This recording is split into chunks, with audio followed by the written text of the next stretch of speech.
Are we recovered? Have we recovered? And we don't have any indigestion or something.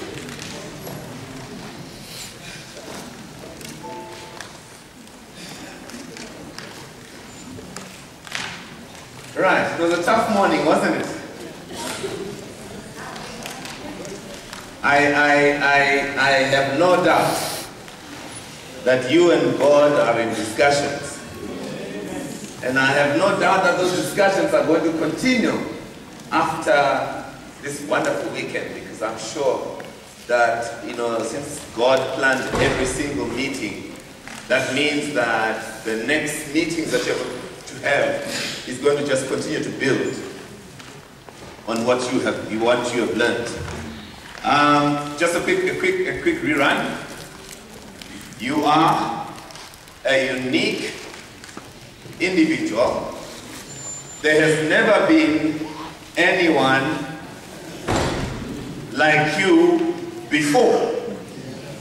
There is no one like you as we stand. There will never be anyone like you again. So make your life count.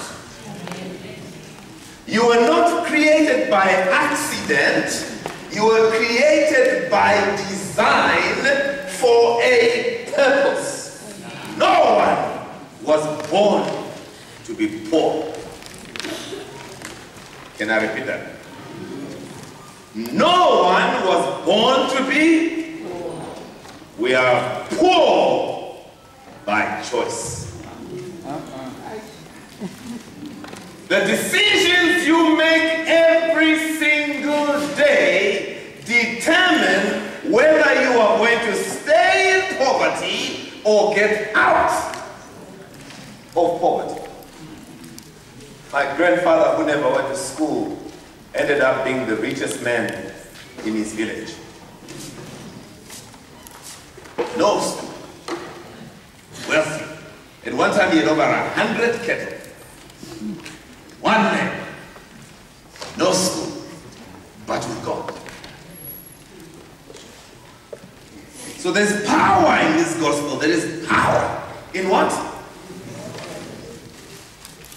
When Jesus said, I've come that you might have life and have it much more abundantly, he didn't say, I have come that in the future you will have life. He didn't say, I've come so you will in the future have life. He said, that you might what? When? Now. An abundant life now. Now, abundance doesn't mean you're a billionaire. But it means that you're wealthy, financially, physically, spiritually. Are you with me? Now this morning we spent a lot of time dealing with what I call the psychology of life.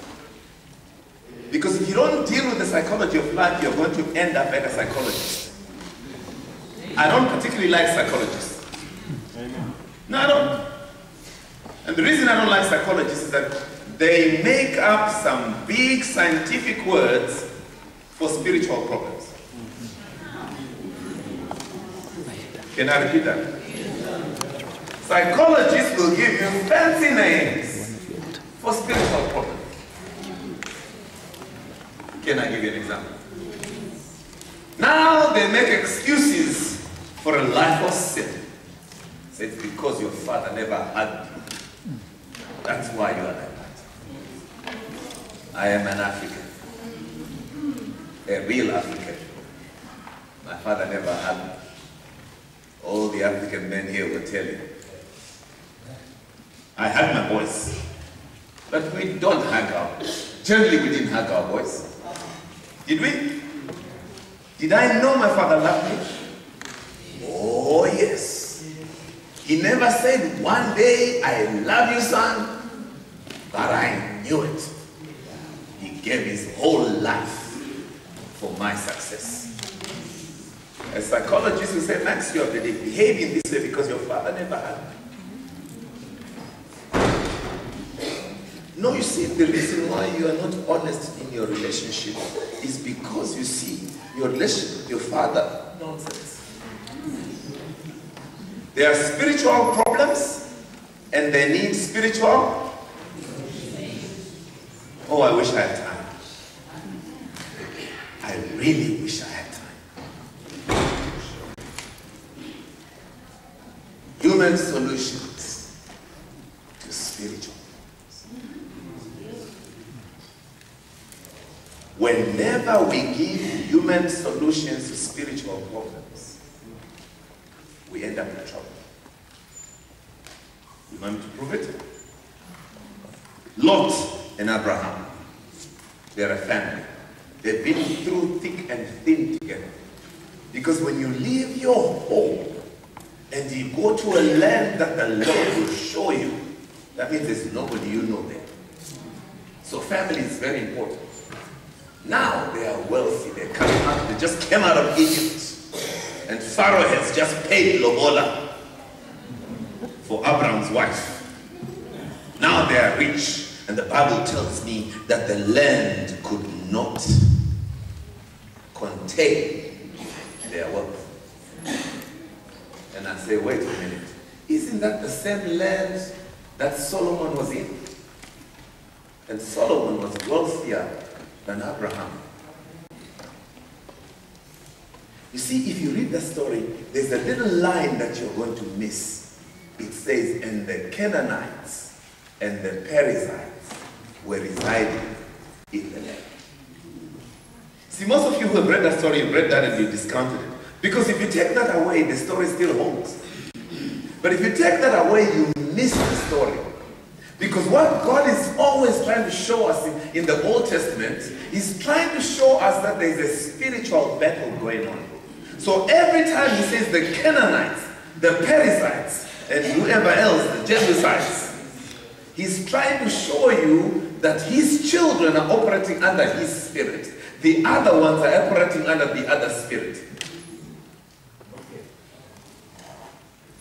So now, there is a quarrel, not between Lot and Abraham. Who's quarreling? They are herdsmen. Now watch what we do with clever people. They forget us God. And they sit together and says, listen, son, we don't need to quarrel because our herdsmen are quarreling. You look and you make a choice. If you go north, I go south. If you go south, I go east, whatever it was. It makes sense, isn't it? Yes, it makes sense to you because you are thinking like a human being. This was not a human problem. This was a spiritual problem. You see, the herdsmen that quarreled were not from Abraham's clan. You see, they had become so big that they began to hire the Canaanites and the Perizzites. Oh, are you staying with me? It's going somewhere. So now when you hire the Canaanites, you don't just hire the person without the spirit that controls the person. When you get into that land, don't marry them, don't do. God knew what He was talking about. When you hire a non-believer, you hire the spirit that controls. That's why many marriages have ended, because of maids, death by the maid. You think she's just a maid. Spirits don't know education. Spirits operate anyhow. You were okay until the maid walked into your house because you brought a foreign spirit into your house. You brought a spirit that God says should never be allowed in your home. So I ask you, is your maid a Christian?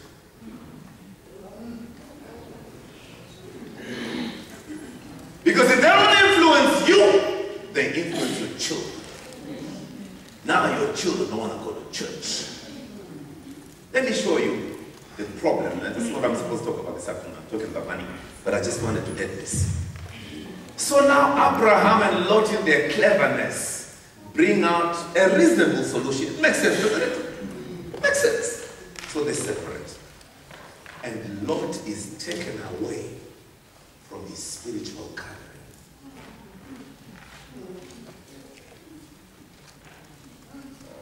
There's nothing more dangerous than a Christian without a spiritual covering. So we see Lot where? At the border of Sodom and Gomorrah. Fast forward. The next chapter, we meet Lot. He's no longer at the border. He's now the mayor of Sodom. Oh, you don't read the Bible? God is there in the Bible. He's the mayor. How do I know he's the mayor? They say he has become one of the elders.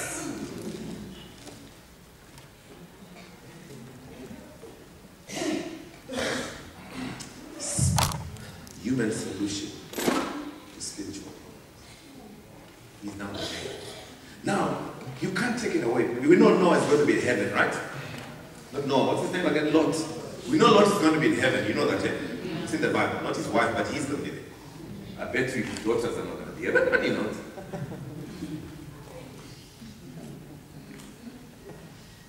Look at what happens. I'm trying to get you so you begin to see this. See, this thing that I'm talking about of reading 15 chapters of the Bible is not just, I'm not trying to give you a hard time. I'm trying to give you a weapon that will ensure that you become a victor. The Bible says Sodom and Gomorrah were a wicked city. So let's see how wicked it is. God comes to visit, to destroy Sodom and Gomorrah. There's only one problem. One of God's own is now in the middle of a city that's supposed to be destroyed. I don't know where you are. I know that South Africa is in trouble. Thank God for other Christians. Thank God for other Christians. Because when the ANC dedicated the country to their ancestors last year, you know that? Yes. Hey.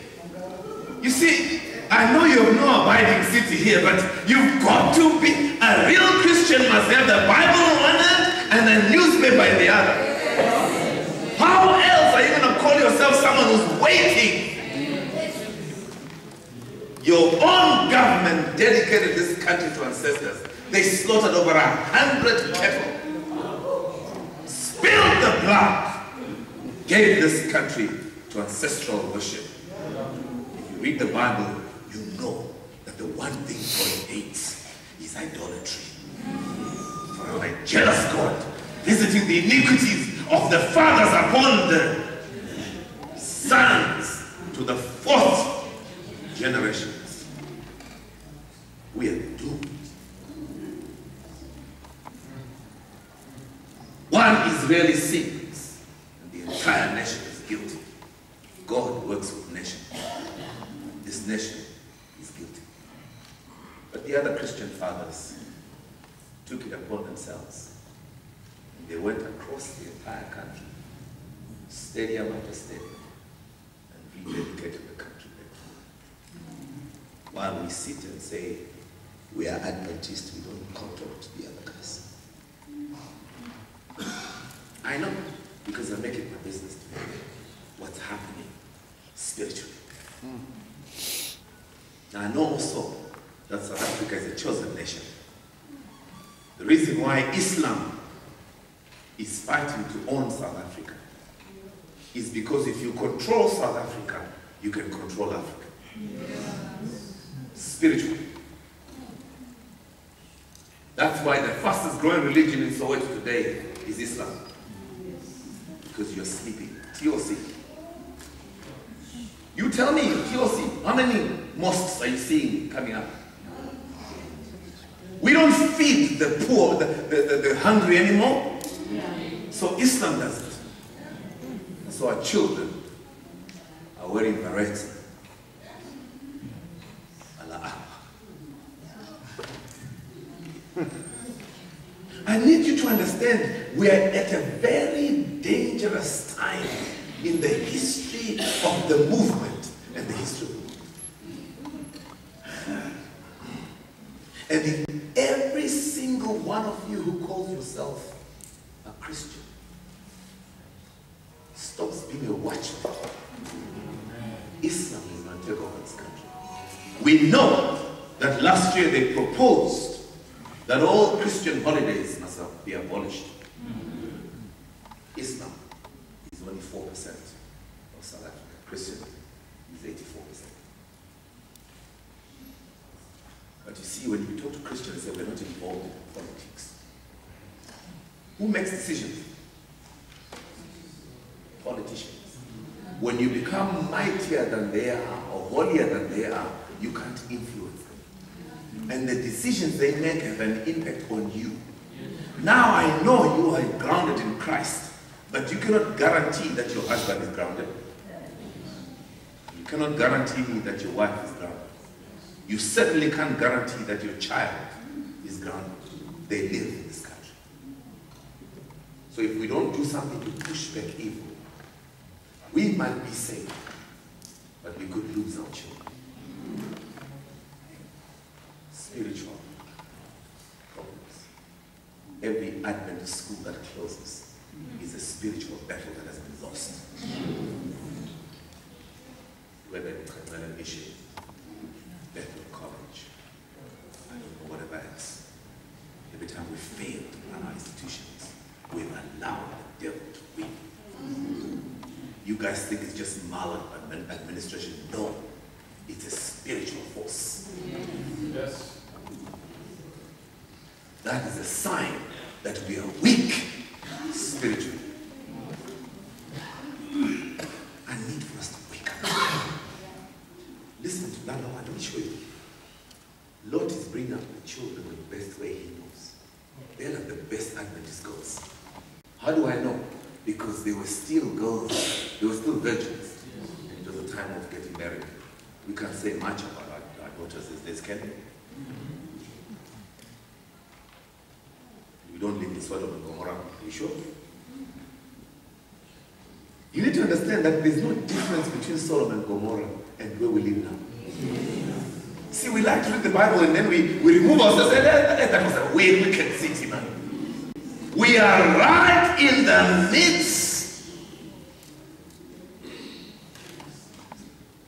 And God is looking for men and women who can abandon themselves for his kingdom. Now watch this. You are bringing up your children the best way you know how in Sodom and Gomorrah. Here's the problem. They can be okay. There's no pressure. When the pressure comes, they will revert to what they know, which is Sodom and Gomorrah. Let me prove it to you. Angel comes to Sodom and Gomorrah. Lot brings them in. Now watch what happens. The men of the city, both young and old, come to Lot's house, they knock. Bring the men so we can have sex with them. Help me, son. What? They said, we just signed it into law a couple of years ago. Very soon, even Adventist pastors will be required under law to marry gay men. Or lose your license. We are already in Sodom and Gomorrah.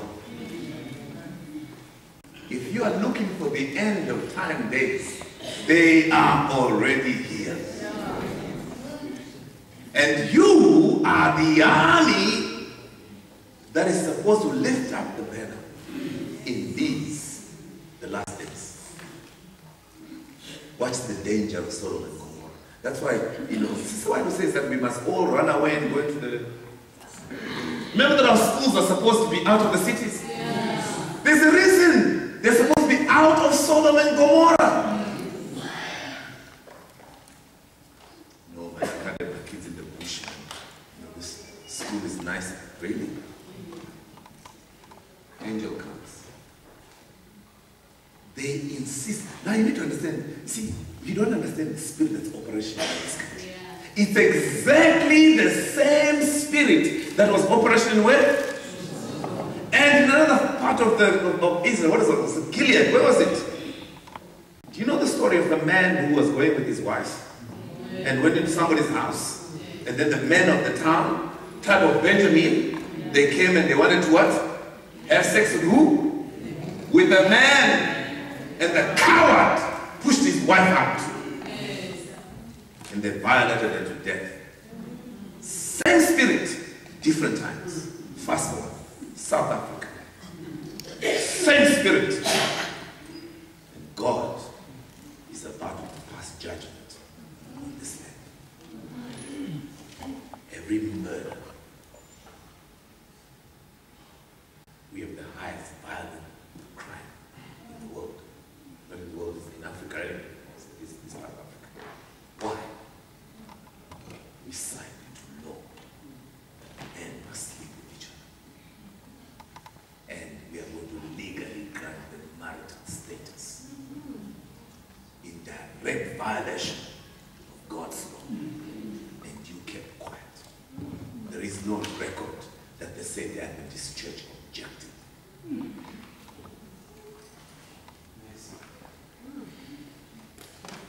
God have mercy on us.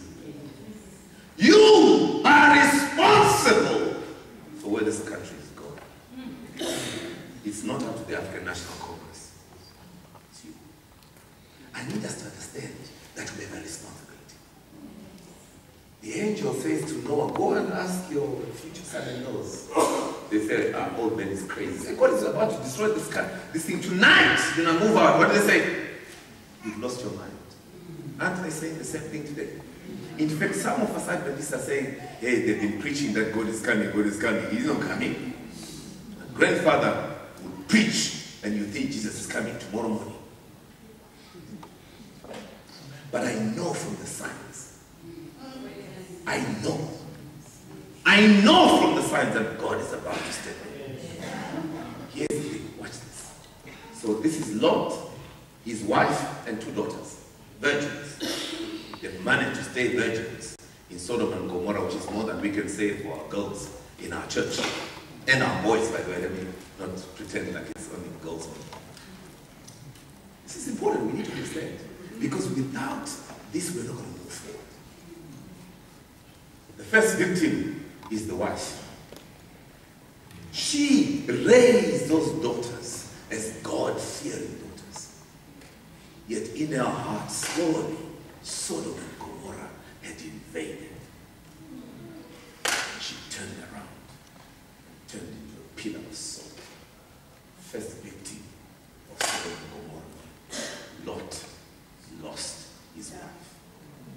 Human solutions to spiritual problems. Watch how this thing of human solutions, even when those men want to sleep with the angels, what did Lot give as a solution?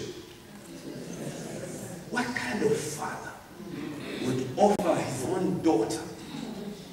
But you see, it made sense. He was trying to protect what? Angels. Of course, human solution. I don't see him telling the God and say, God, what should I do? How many times have you tried human solutions to your spiritual problems? How many times have we tried to help God?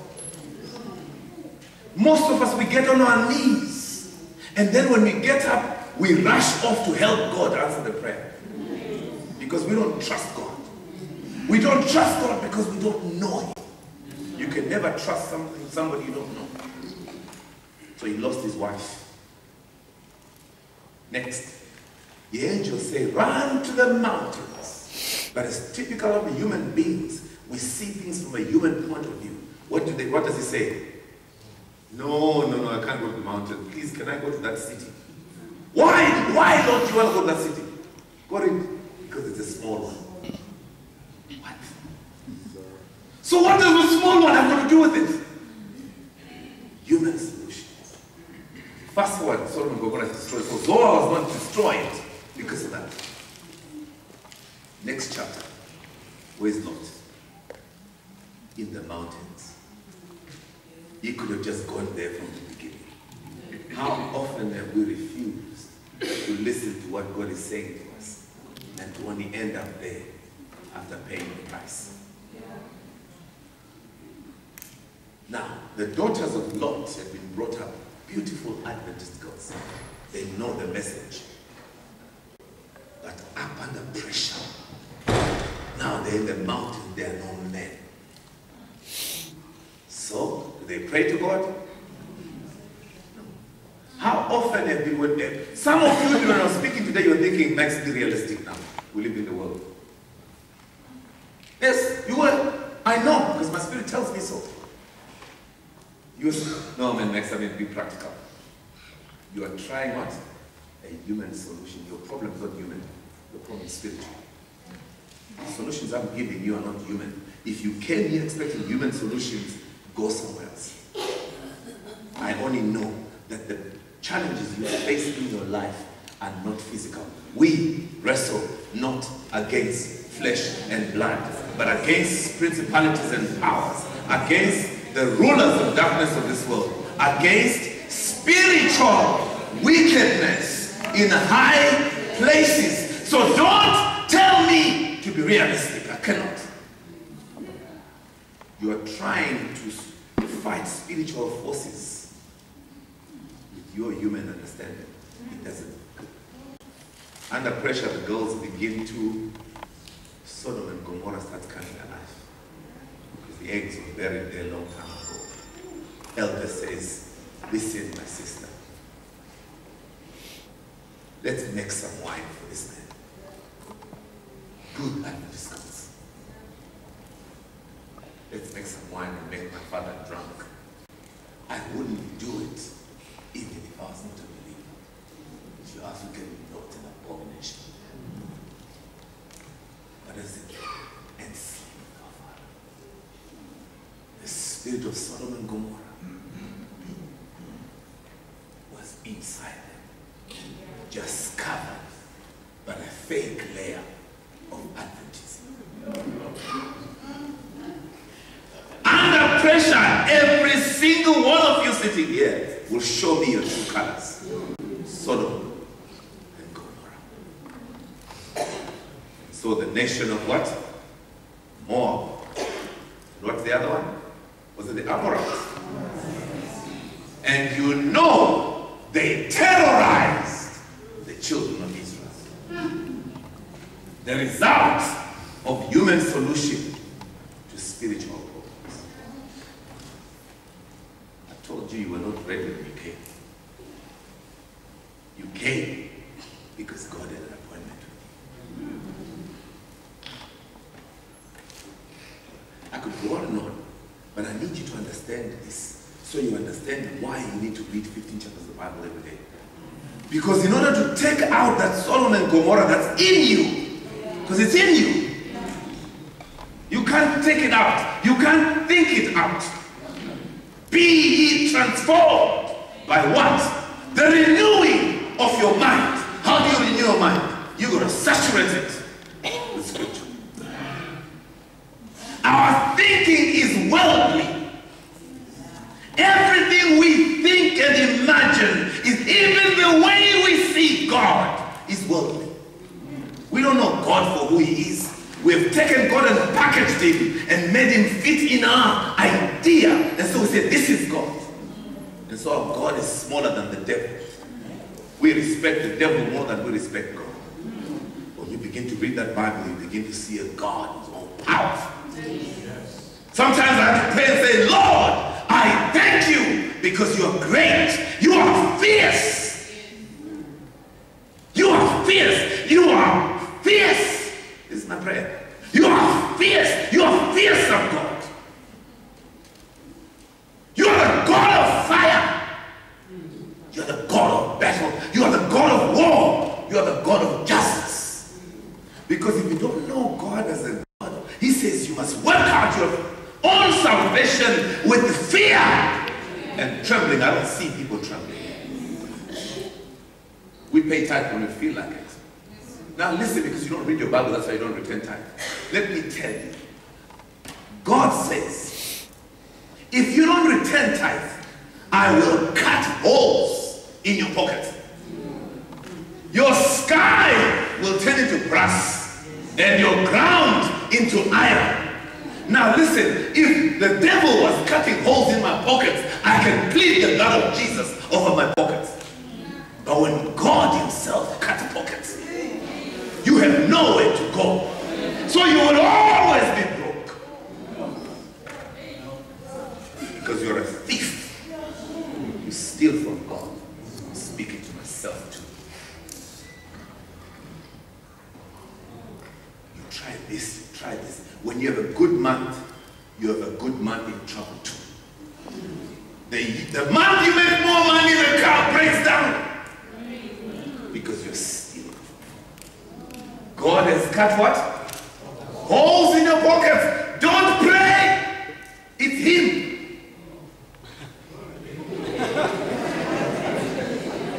Get off your knees and obey. Amen.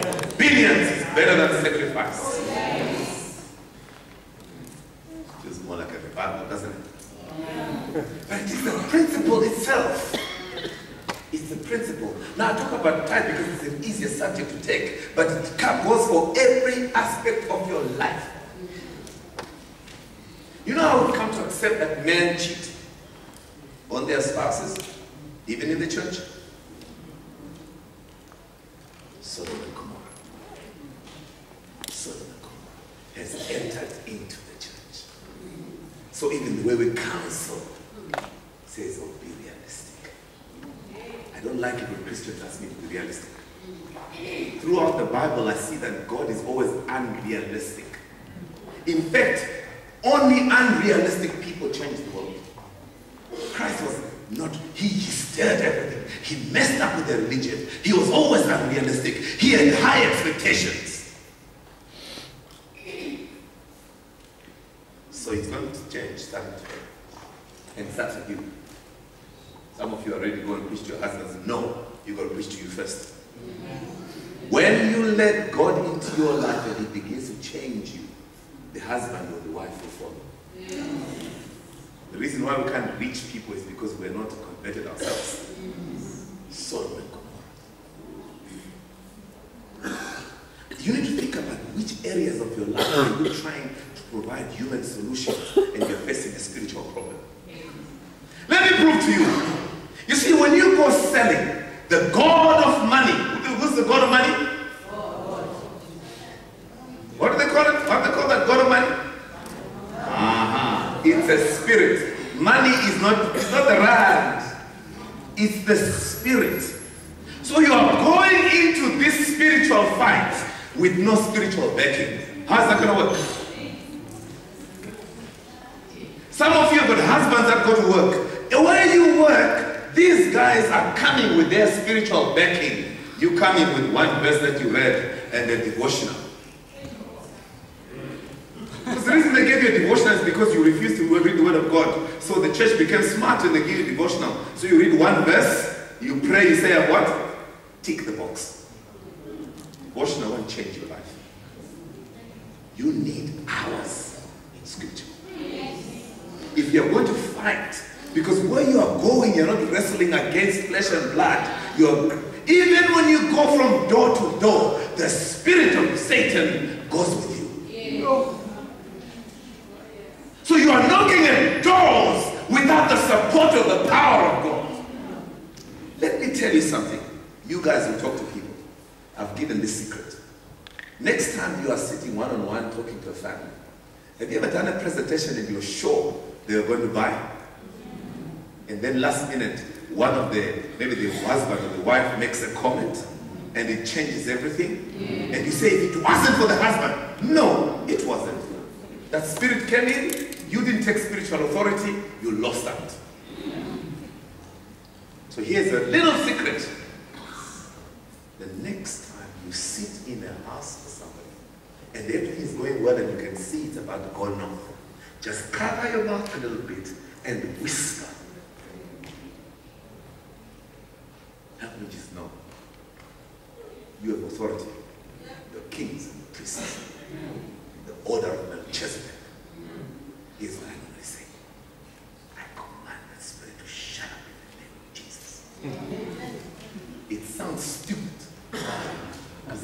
God always sound what? I've used it, it's powerful. I've used it in the presentation. Not one thing. In all my talks as I go around the world, I don't talk to churches, I talk in business circles. Nobody moves until I'm done. Nobody moves. At one time I spoke for 5 hours, nobody moved. It's called having spiritual authority. Wherever I go,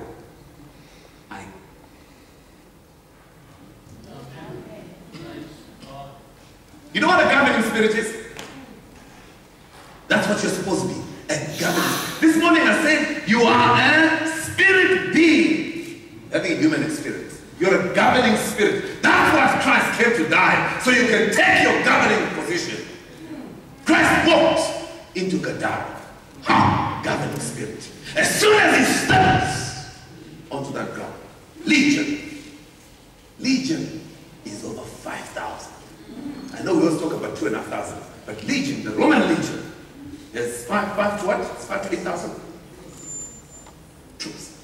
That's how many of these demons. They come at me. What would you have us do? Why? Because demon spirits recognize the evil spirits. If Jesus lives within me, if God lives within me, when I walk into a city, I become a governing spirit. All spirits must bow. No man is going to talk while I'm talking. I take authority. You're ready? Come on, guys. You are about to take authority. The child gets sick. Fathers, where are you?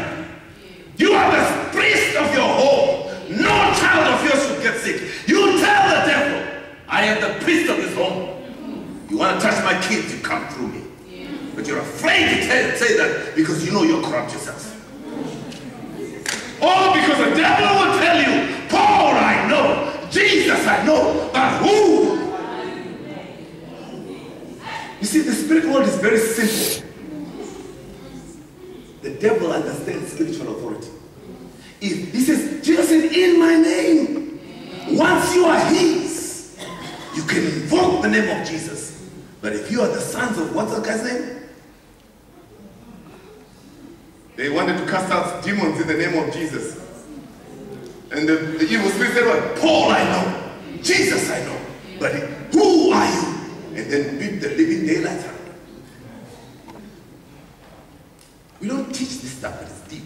Go find, you guys say spirit of prophecy, let's read. Read spirit of prophecy. Ellen White is a classic example of how you can be a spiritual, a governing spirit. Don't need to go to school. You connect with the Spirit of God. It's amazing what you can do. You can tell fever to go in the name of Jesus. But you've got to get your life right. You've got to get your life right. You are not going to get your life right by yourself. It's impossible. Let me tell you what's going to happen when you start reading the Bible. You're going to fall asleep. Because the first spirit that will attack you when you decide to read the 15 chapters is the spirit of slumber. You are going to fall asleep. So here's how you are going to keep awake. When you are tired, you're falling asleep, stand up and you read like this. It was a long time ago, 20 years. In all that the ark of the Lord has been taken by the Philistines. That's it. You're going to read when you feel like it. Read when you don't feel like it. Read when it makes sense. Read when it doesn't make sense. And your body is going to tell you no. But I know that your body doesn't rule you because you are a spirit being having a human experience. And so like David commands your spirit. David commands his spirit and says, bless the Lord, oh my soul, and all that is within me. Bless his holy name. He was not asking. He was telling his body to bless the Lord. He was commanding it. He says, bless the Lord. I know you want to sleep, but bless the Lord, oh my soul, and all that is good. I know you want to read, bless the Lord, oh my soul, and all that is within me. Bless his name. You got to command. You got to command until the devil lets you go. If not, you're going to fall asleep, and it's not going to happen. I guarantee you that. If he fails at that, the next thing he will do, every time you sit down to read, something will come up. A prospective client will phone me. And he's still selling books.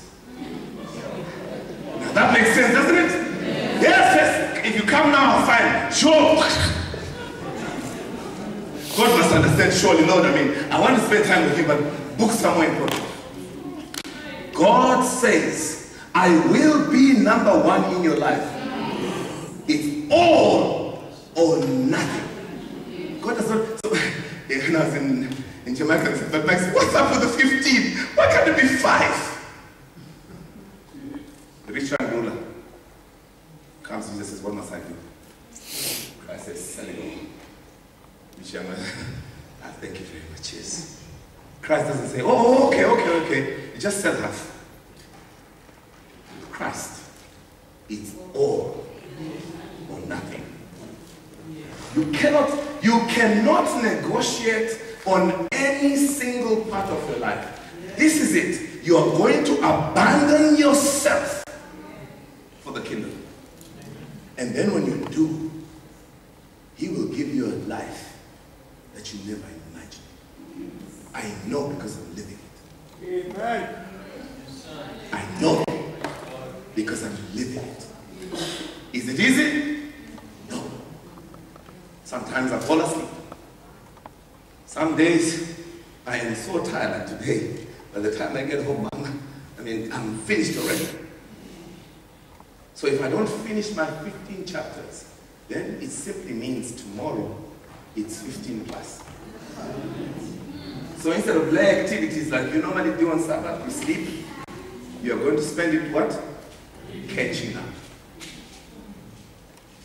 And then over time, what's going to happen is that your spirit man, every time you read the Bible, your spirit man comes alive and begins to grow and begins to grow.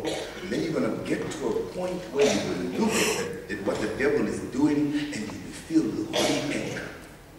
And like Jesus, you pick up the whip and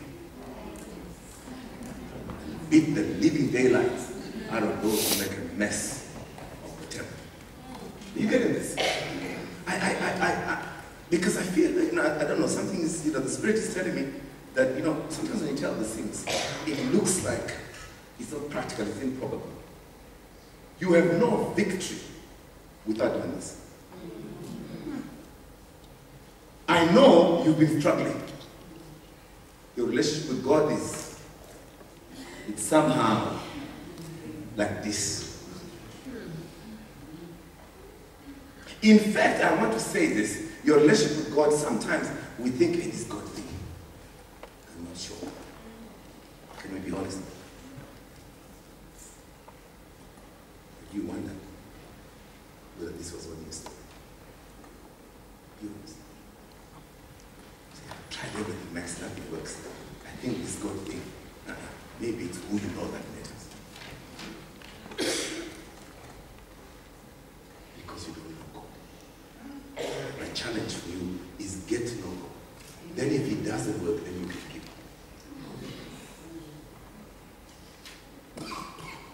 up. Born Seventh-day Adventist. Brought up Seventh-day Adventist. Schooling Seventh-day Adventist. First job, missionary in the Transkei.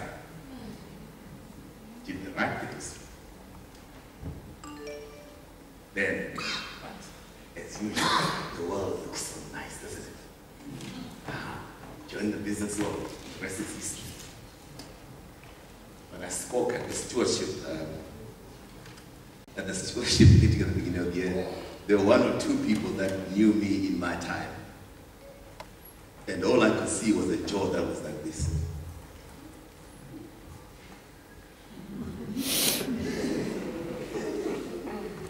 At lunchtime, she just sat there. And finally she says, Pastor, this is not my friend that I used to know. And I said, yes. I met Christ. I spent all my life in the church and discovered one day that I didn't know. 2005. I lost my job as a sales director of an insurance company.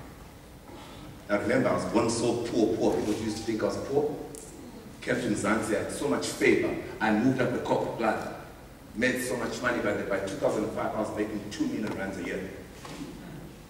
That's a lot of money for a village boy. So what do you think I did? I splurged. Splurged. In fact, I used to change cars every 2 years. So by 2003, I had a Range Rover. That's very good for a black boy. 2003. I had a Range Rover, an S500, a 3 million rand house, a wife, and a little boy, and another one on the way. I had arrived.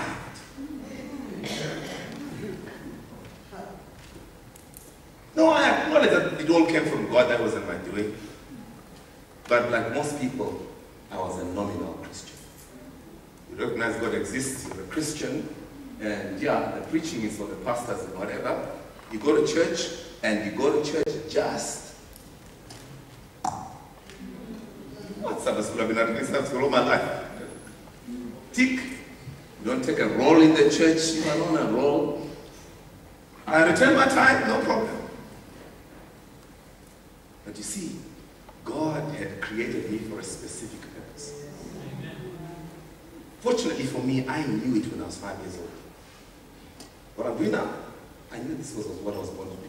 I just didn't want to be a pastor. At my time, pastors were broke. They had these jackets that they washed in water so they turned in backwards. And I wasn't about to become Fundis. My dad would have loved for me to become a pastor. Chose business. I still could preach. I just think that one day I'll retire and then I'll hold a crusade from Cape to Cairo. When I own money, I don't need any money from anyone. God did on his own plan. When the time, I love the Bible, in the fullness of time, in the fullness of time, God visited me. Close the tapes. There was a merger in 2005. Liberty Life, Charter Life, and Capital Alliance. When the merger was over, I was out of a job. It's 2005. There are 5 black sales directors in the entire country. I'm one of them. One of them. I know it'll take me a month and I'll have another job. Sure. Yeah, right. Couldn't get a job. But for 1 month, but for 2 months. I was in debt for 5 million rands and unemployed. So when you make 2 million rands a year, 5 million rands is a lot of money. And unemployed. With a wife and a baby on the way. When your husband is a director, you don't need to work. When my wife was finished, she was a master's in architecture, so. Next year came, 2006, some of you remember the housing market collapsed. Interest rates started going the wrong direction. Couldn't sell the house. Oh, Range Rover, you buy that thing, you're stuck with it, I couldn't get rid of it. By that time, I hated the car. Every time I see it, I want to kick it. Because it reminded me of how dumb I was. People will see me driving the nice car, say, yes, you can have it. Those who know me will know. I said, well, you can have it. You see, Solomon, I could say with Solomon, oh! It's vanity. But God knew what he was doing. I didn't get a job for the entire year. I sat at home unemployed. By November, I was so done. Now, in that year, I got to know God. I read that Bible 7 times. Grew up in the church, knew the Bible, but I read it. And when the reading didn't help, I fasted. I remember the longest was 6 days. No food, no water, nothing. Your throat feels like it's collapsing. God just kept quiet. I learned to fast. God kept quiet. By November, I remember, go back to the store and reach your phone. So I left and went to my grandmother in Zimbabwe. The lady taught me everything about God. I said, go. Life is rough now. I remember kneeling. It was my grandmother, my mother, my wife, myself, my 18-month-old, and my 6-month-old. we're holding hands. And when man is praying, simple prayer from a woman of faith. A faith in isixhosa ozulu. Athi ugogo uzajoja ke lo mntana if akafumani umsebenzi. Translation: this boy is going to steal if he doesn't get a job. So do something. 1 week after I got back, I got a job. Prayer of faith. Fasted a whole year, couldn't get an answer. Grandmother sits down, says, Lord, I later on found that that statement is in the Bible. I didn't know for a long time that my grandmother was crazy. Tell God he's gonna steal. It's there in the Bible. Yes, my grandmother was quoting the Bible because she knows the Bible well. Fast forward. I get a job that doesn't pay much. But God now knows I'm ready for what he wants me to do. So he gives me a job so I can move forward. I need you to understand this. Because your life will be messed up. Because God wants you to live your purpose. Because God's interest in you is a function of your purpose. If you're willing to live your purpose, God will be interested in you. If you're not, he's not interested. We think God is interested in us so that we can achieve our own desires. That's a wrong gospel. Not my will, Father, but yours. I still didn't get it, but I could get it a little bit. So I started working. But things aren't going very well. And but a year into this job, the wife says, I was married to a Tswana woman. So the Tswanas will understand this. I'm thinking, this marriage is not working for me. Or you don't know. You have no idea. Now I'm Seventh Adventist. The true one. No, this way. Real. We don't divorce in this church. And if you do, you are damned. Because even pastors don't know what to do with you. And here I was. My entire family, nobody's ever been. In the entire clan, it's unheard of.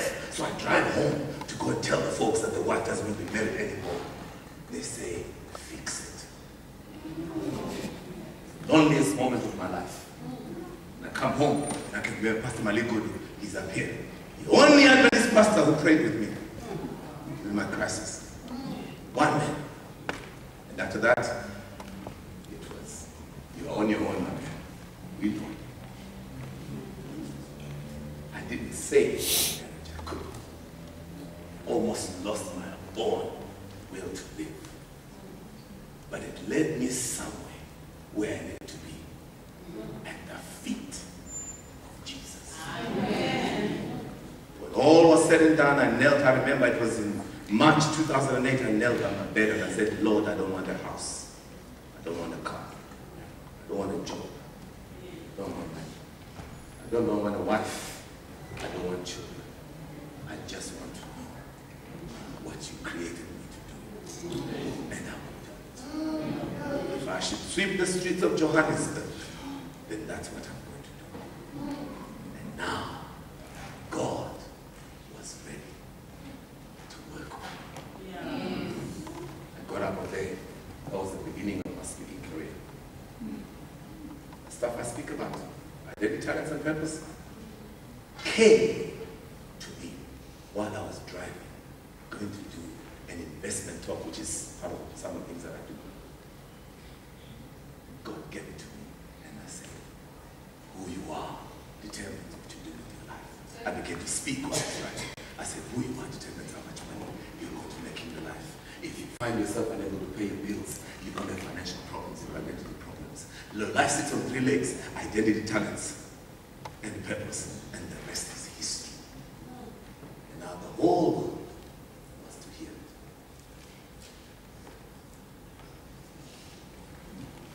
Are you getting where I'm going with this? Everything that has ever happened in my life has been preparing me for what I do now. Everything that has ever happened in your life has been preparing you for what God wants to do. David was anointed as a shepherd boy. 15 years he spent running away from Saul. I can imagine David says, but Lord, I was okay with the sheep. Now this guy's trying to kill me. See, somebody sold you a gospel that says, if you're a Christian, there will be no suffering. Christ said, if they killed the master, what do you think they could do before us? I need us to get serious about this. I see that the man is upstairs, which means I need to wrap up. Oh yes, I wish I had more time. Right, let's talk about money very quickly so that I can close up. Okay, so remember all the stuff that I spoke to you about this morning. So if you can get to know who you are in terms of your identity, your unique, irresistible difference. In other words, if I have a group of talents that nobody else has got, which means there's something that I can do in this world that nobody else can do. Now, if I have this unique offering to the world, that means the world is willing to pay me top dollar for what I do. And so, how much money you make is a function of you living your purpose. Does it make sense? Does it make sense? So finding your purpose is critical. Then somebody will say to me, how do I find my purpose? Well, just engage your talents. It's in the use of your talents that they lead you into your purpose. Or you can just get on there, fast and pray, and the Lord will show you what He's put into you. Are you getting this? Now, once you've made money, it doesn't matter how much money you make. First thing, 10% goes. It's not yours. It's not yours. So you give that. If you have been chowing your tithe, well, that's why there's grace. You get on your knees and you say, Lord, now I know. I know that I don't know you. And I know, so God is not worried about the money, because a lot of times we think God is angry with us because He needs the money. God doesn't need your money. He knows you don't return tithe because you don't trust Him. And that hurts Him. You say, Lord, I'm really sorry that I've been doing this because I don't know you. But today you taught me that the only way I can get to know you is through your Bible. And you also told me in the Bible that you have sent me another comforter in the name of the Holy Spirit, who will lead me into all truth. So I ask, Lord, that as I'm committed to read your word, that as I read your word, Holy Spirit, lead me into all truth.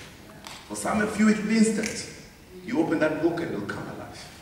Some of you, your dream life will come alive. God will begin to show you things in your dreams. Some of you, there's lots of things, there's going to be testimonies. I know it. For some of you, nothing will happen. You will just read it. Makes I don't understand this. Keep reading. Keep reading. Read. Read. Understand. You don't understand. Read. Forget. No concordance, no Bible, Adventist Bible concordance. This is reading time. Getting to know God. What are you looking for? You are looking for God. Who is He? What is He like? What is He doing? What does He like? What is His relationship to me? That's all. You are just looking for God. God gets excited when angels come. And then after a while, the fountains of the deep will open up. Rivers, living water will begin to flow. Some of you will speak and people will say, can anything good come out of Nazareth? See, but these guys are Karl Potters, that's what we call Karl Potters, eh? That's what we say. Ah, sugar man, they just come. Ah, yes. And then the PhDs will stand up there, and the literature evangelists will stand up there. And when it's done, healing takes place. Wow, the others are fancy. It's available to you. So once you've taken your 10%, the next thing that you want to do now is to use the rest of it wisely. So let me take you to the village. In the village is a step, 70-step process, very simple. In the village, When you started working, where did your first paycheck belong? All of you know that in the village, your first salary belonged to your parents. Why? Because they knew you were not that smart. What do they do with that first salary when you send it to them? They bought your first car. So what is the first lesson that we learn? One of the lessons that we learn from the village. Invest from your first paycheck. You will never eat your first salary, you invest it. And you buy, notice we buy a cow, not an ox. Why? We put it somewhere where it can be productive.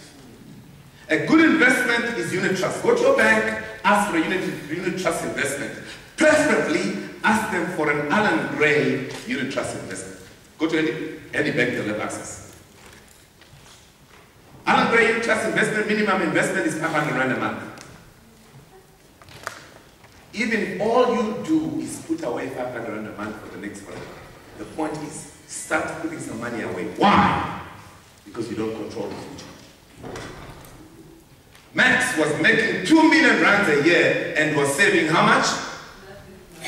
Why was I not saving? Because I thought I knew what the future holds. You don't know. So put some money away. A wise man leaves an inheritance for his children's children. It's in your Bible. I'm not making it up. Unit trust. I'll ask pastors to send you my details so that if you want to ask me a little bit more about investment, you can always ask me. So we can, and I'm quite happy if I'm in your town. If I'm in your town and you're willing to get together at your church, I can do a proper, full-on presentation on the house. Make it a deal. But it's important that you do what? You make the first move. You're going to force it down your throat. Now, once you put money away, your investment, then you use the rest wisely. Here's where identity comes in. If you don't know who you are, you're going to spend your money trying to buy identity. You heard the man of God here. Louis Vuitton. What's the other guy, the gay guy? Versace. Some of these things we buy, we don't even know which spirit controls these things. Oh no, if you stay with me, you'll stop your politics. If I was wearing a suit now, I would go like this. You know what it says inside? Amani who? I'm not going to wear some guys. It says Max Moyle. You know why? Because there's no one else in the planet like me. Why do I need to wear Amani? Amani is somebody else. When you don't know who you are, you're going to buy somebody else's identity and you wear it. Say, look at me, I'm wearing Amani. No, identity crisis. No, you're not ready for this. The reason why you want to wear Amani is because you don't like who you are. You don't value who you are. And yet you are the eighth wonder of the world. Deal with this because most of your purchases are a function of your identity. The less you think of yourself, the more you buy brands. Can I repeat that? The less you think of yourself, the more you buy brands to impress people so people can think you are not. In fact, that's how you fake it. To impress people so people can think I'm something else. When you know who you are, I'm not saying dress shabby. No. You can dress well without spending 15,000 Rands on a suit. Or you can be like daring like me, I always dress. You get the picture? So this is important because your identity influences how you spend your money. So when you go back to look at how you are spending your money, go look at your budget and see why you spend your money where you spend your money. Deal with who you are. We are broke because we don't know who we are. So it's either you're broke because you don't make enough money because you're not operating in your strength. Or whatever money you make, you squander it trying to impress people who don't really care much about you. These are the key drivers of your finances. Tithe pay. Or returning tithe, you don't even pay because it's not yours. Returning tithe. Number 2, knowing your identity, talents, and purpose. Because that drives how much money you make. Which is why we spend time with you in the morning. Number 3 is then your identity drives how you spend your money. You don't buy things you cannot afford to impress people or that don't care about you. Some of you, the one thing that people spend money on is cell phones. What is the purpose of a cell phone? To call. Most of you have expensive phones, you have not used half of those features. But you like the fact that when you walk around, people can see you got a Samsung Galaxy, whatever. And it's costing you more than the money you make selling books. But you cannot return time. Are you getting the picture? And so the commitment I made to my dear doctor here is that I tend, the towns that are easier will be Johannesburg, Durban, and Cape Town because I go there more often. The other parts, we might have to talk either way. I believe in people, if you give people for free, they don't appreciate it. So what I will agree with you is the 2 things. If you get me a group of people that can benefit from this message, I'll come. And all you need to do is pay for my fuel or my flight. So you guys can get together in your area, buy my flight, get me a group of people. I'm not going to come and speak to 5 people. In other words, then I'm spreading the gospel to more people. And I will come for free. Are you with me? Not for free. See, then God owes me, you pay. Please, this is important because some of you amen. Then you go home and you start chasing books and you forget. And you see, the thing is that perhaps God brought you here not for yourself, but for those you are connected to. Because you are going to be the conduit. Just like the good dog sat in that session and decided, this is what, look at how many people have benefited. 1 man. Now think about your own network. How many people can benefit? Some of you, it could be a sales opportunity. Talk sales now. Get all your prospective customers together. Are you going to bring a world-class speaker to come and speak to them? Are you with me? When I'm done with them, they're going to buy all your books plus. I can promise you that. It happens with insurance. I went to the Caribbean, they paid me to go and speak. Alan Gray, some of you will know Alan Gray. They pay me to speak to prospective clients. When I'm done, they invest in them. Why not you as a church? So here's the thinking. Become smarter. Instead of chasing one person at a time. Invite. Let's agree on a date that I'll come. Maybe it's a Sunday. Right? You invite them. You can get all my details and, this is what you're... Now, forget that you're not paying me. You are bringing me there. Shows you're part of the power behind this. And then we're going to have a talk about identity, talents, and purpose in the family. We can do it and marriage. We can do and career. By the time we are done, all we do is silent. Now, I don't know how else I can give of myself except that. So, hallelujah. The good dog will send you my contact details, and then let's work something else. As I said, Durban is easy. Joburg is easy. Because I go there often. So if you get in touch with me, if you're in Durban or Cape Town, whatever, I can actually almost tell you what dates. For instance, I know the week of the 18th I'm going to be in Cape Town. The whole week. I'm actually free. Except maybe for the 22nd. So if you're thinking fast, we could do something there. So that's Cape Town. Durban, I'm there the 2nd week of June. So if you're from Durban, maybe we can talk about that. The other areas, if you get in touch with me and I know where you are at, it also makes it easier when I know I'm going, so somebody invites me there, I can let you know. But hey, don't be afraid to put some money out of your pocket and invest in the business. You don't reap where you did not sow. We like doing that. If you reap where you did not sow, you don't get. You must sow. All right, shall we stand? been a heavy, heavy day. There's been a lot. I want you to pray with me. And this is going to be your prayer every day before you read your Bible. So if you want it, I can send it to you. Or you can just create it for yourself. It's from the book of Ephesians, chapter 1, verse 16 to 21. And Ephesians 3, verse 16 to 21. Okay? But I'm gonna do it the way I've. So what you do is you take it and you personalize it the way I've done. So I want you to pray with me. So I'm gonna say it and you can say it behind me. Okay, let's just close our eyes. Listen and pray with me. At this moment, I bless the God of my Father and my Lord Jesus Christ,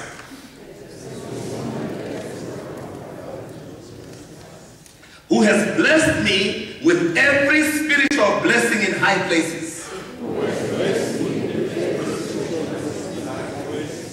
And I pray that the God of my Lord Jesus Christ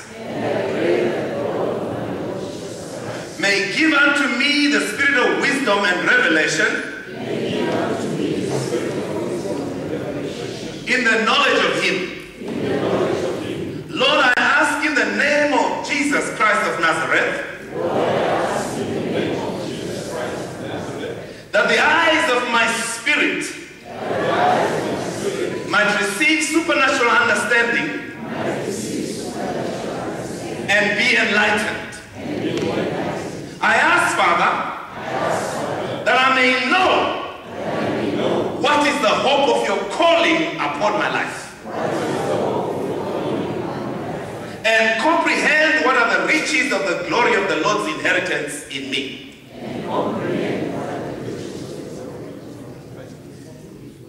Lord, reveal to me what is the exceeding greatness of your power toward me. Release to me the revelatory understanding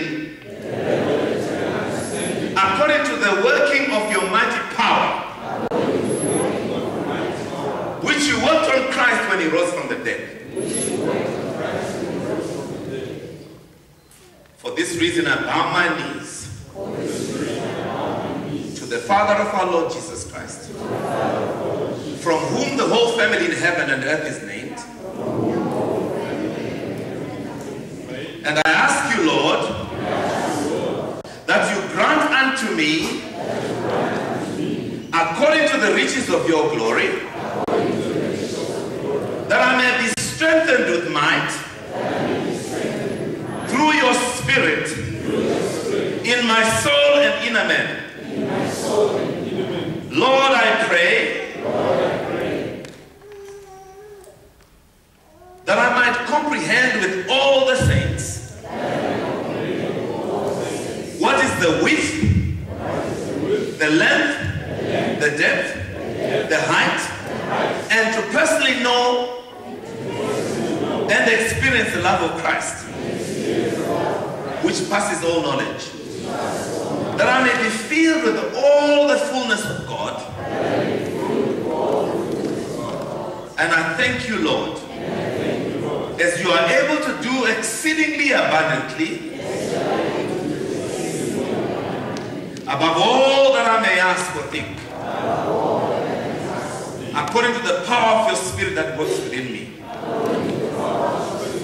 Lord, I thank you now that you are releasing to me the spirit of wisdom and revelation of your kingdom and the mighty effectual working of your power